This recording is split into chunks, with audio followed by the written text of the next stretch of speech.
Méditation du 26 octobre. Notre existence est brève. L'herbe sèche, la fleur se fane quand le vent de l'Éternel souffle dessus. Certes, le peuple est de l'herbe. Ésaïe 40, le verset 7. Le plaisir de vivre ensemble est un privilège dont peu de gens jouissent. Au milieu de l'agitation quotidienne, des besoins pressants, réels et imaginaires, et de la frustration des désirs insatisfaits, nous nous refusons le droit d'être heureuses et ne pensons pas à la brièveté de l'existence sur cette planète.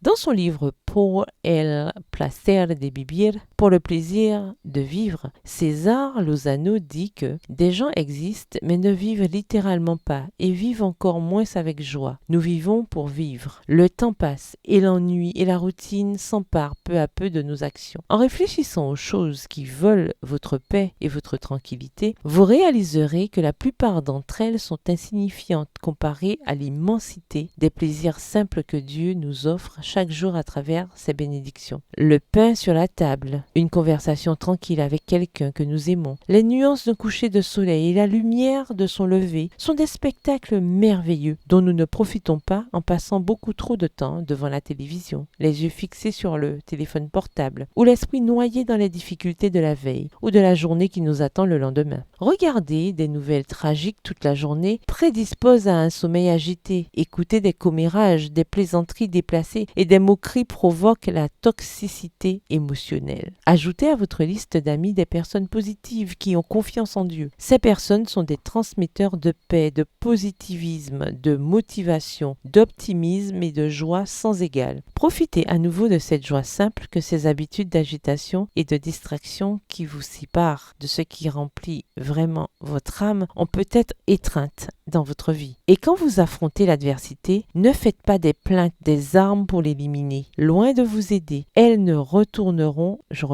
se retourneront contre vous. Ce que vous devez faire, c'est chercher en Dieu la force qui vous manque pour agir face à l'injustice et trouver des personnes qui comprendront ce que vous ressentez et qui pourront être une source de réconfort pour vous. Coupez court aux pensées négatives automatiques qui vous viennent à l'esprit et stimulez celles qui vous font trouver un moyen de vous améliorer et d'apprendre de l'adversité que vous vivez. Bonne journée, que l'Éternel vous bénisse.